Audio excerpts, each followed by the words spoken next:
Taylor! That was your motherfucking plane ticket home, bitch! That was your plane ticket home! You just blocked you a one-way flight back to wherever the fuck you came from, bitch! Love Island USA just makes it so hard to stay this season. Oh my god. But if I'm staying, here are the 5 reasons why. Movie night, tweet challenge, Austin going home, Taylor going home, Ace going home. I'll have Amaya or Sierra take the money. I don't care anymore. Has anyone else noticed that Alondra and Taylor are like the friends for the opposite sex? So like all of the girls feel comfortable going to Taylor. Taylor can like be funny with them, like they're besties. And the same thing with Alondra. Like if a guy needs advice, who do they go to? They go to her, which I think speaks volumes to who they are as a person. But then think about them as a couple. Like they probably get so much information that they can just pass back and forth. You guys, why is Huda sitting there doing a little fashion show like her quote-unquote friends are admiring her when they're just talking trash about her? And then the messy production crew zooms in on Nick laughing and talking trash with a mouthful of cold sores from kissing each and every person in that house. Ew! So Ariana Maddox liked a comment stating that the producers are forcing them into new couples in Casa Amor because they peeped that the contestants are being very strategic and no one is coupled up. Specifically, she liked this comment where a user said, I think with this season specifically, the new rules were needed. No one's closed off, everyone seems strategic and hoping that this will shake things up. Someone else said they're trying to see who's there actually for love or for the money. Now, a lot of people were saying that Ace and Shelly are the #1 scammers of this season and that there is evidence that they actually knew each other and have been in a relationship prior to coming onto the show. Which honestly, I think it kind of makes a lot of sense based on how Ace was moving with the other girl. Refusing to kiss anybody, touch anybody, but with him and Shelly, it was all of that from the jump. I think the only genuine couple right now seems to be Nick and Sierra. And I'm honestly not really sure how genuine it is from Nick's part, but it seems to be relatively genuine from Sierra's part. I mean, she's literally coupled up with a guy that looks so similar to him, so she definitely has a type. Do you guys think it's right to punish the rest of the cast for the actions of a few? Let me know all your thoughts in the comments. So word on the street is that Ace and Shelly have been dating this entire freaking time and are lying for the show.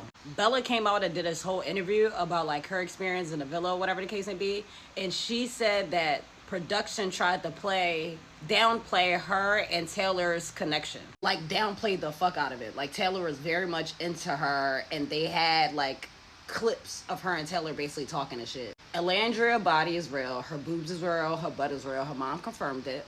But her family is on like Facebook. Her mom is in this like Facebook group chat or this Facebook group or whatever about the show. And they said the mom be in there cussing everybody out and she is not a fan of Taylor. Like at all.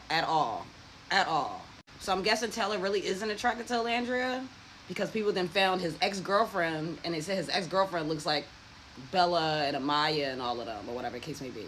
People found out that I believe Austin is a Trump supporter. And a lot of people have been questioning like what Elandria does. And to put it in detail, she sells elevators to companies and she sells elevator services to companies. And I've realized that people really don't know how sales work because sales just seems like a pyramid scheme. But in all reality is not. You just don't know how business works. But yeah, y'all, I just came here to tell y'all. That's what I heard. Okay, somebody explain to me why they would bring Nick and Elandria back 3 hours later, bro. Like, whose idea was that? That's just stupid. It's just stupid producing. You're supposed to bring them back when everybody's together and everybody's sad and misses them and you give them time to miss them. It's going to be a shock factor when they come into the villa and Sierra and everybody sees them together. You don't bring them back the night after. That's just stupid producing. And then the whole point of everybody keeps saying, yo, they're trying to stir it up. They're trying to mix it up because there's not real connections in the villa. They want drama. Everybody's just coasting.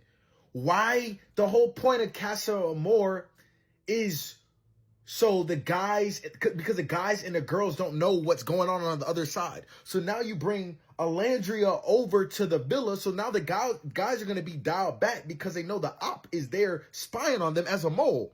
So they're not going to be as into challenges are they're gonna be a little dialed back because they know Alandria's just gonna regurgitate everything when the girls and the guys get back together. The whole point is it's supposed to be a surprise. You know what I'm saying? When they have the movie night and whatever, and everybody's like, oh, that's what happened. But now, like, she already knows what happened. She's there to tell everybody. And what's the point of having her eavesdropping on Taylor and his new connection before it's even a connection? It just doesn't make sense. Like, what are they doing, bro? What are they doing? It's so bad. Love Island episode 18 was a disaster. I'm beyond disgusted. The best reality TV show you can get, just being torn apart by a terrible cast. The more I realize it, I mean, after the disgraceful dumping of Hannah and Jeremiah, just betrayal of both of them, I realized that this cast is not that funny, is not that interesting, and they don't like each other. They do not genuinely like each other in a romantic way or a friendship way that comes across as real at all. Hannah got screwed over twice now, and she has been one of the most genuine Islanders, but they screwed her over in a heinous way when they sent Charlie home and then sent her herself home. And for the boys, it's actually not Love Island, it's Ace Island. Ace gets to decide everything, every decision that's made is up to Ace, and Jeremiah getting sent home is a direct result of Ace's disdain for him.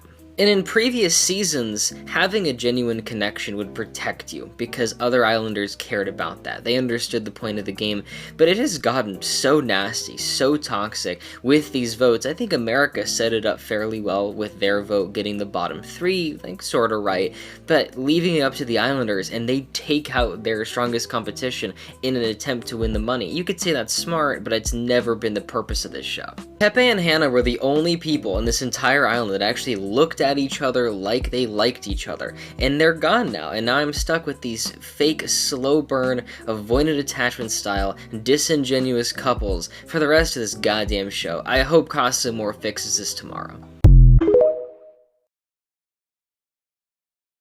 You guys know the requirements just to be a contestant on Love Island? So first, they have the bombshells. Like, they have just contestants waiting until somebody, like, bails out or, like, drops out or whatever, just waiting in hotels this entire shooting time, right? You go through all these psychiatrics and all these drug tests and tests or whatever the case may be before you go there, and you basically quarantine for 2 weeks. No phone, no TV, no connection with nobody, for you to basically be mentally prepared for it. And I believe they quarantine you to drive you crazy so you can go there and act a fool.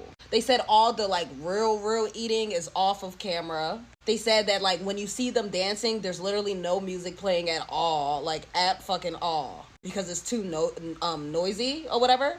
They said it takes 24 hours just to record an hour episode, and they're there with no phones, no TVs. The phones that they have are only able to get in contact with staff and so on and so forth.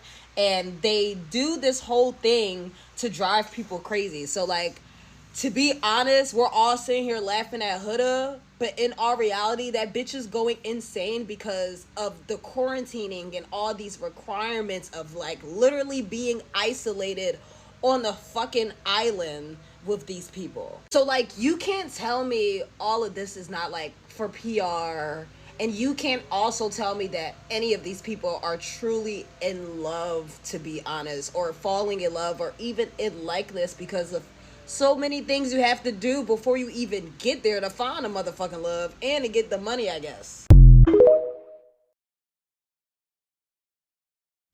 Also, I feel like we forget what a slow burn really means.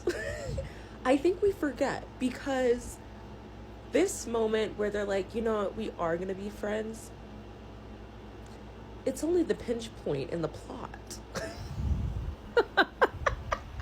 It's only the pinch point, baby. Like, give it a minute. Let it marinate. Let them sit in that decision. Alandria needed to see that not only was Taylor not going to come to her, have an open and honest conversation and be like, you know what, I am feeling Clark more, because why didn't he do that? But also, she needed to not be chosen by him. She needed that to clear her mind, to clear her Taylor-induced trance. I don't know what it is about that man and why people are fiending after him, but she needed that. And then also, I think with Nick, like, okay, production stepped in, they gave him the platform to stand on it, but I also think Nick needed that moment to be like, you know what, I am choosing Sierra.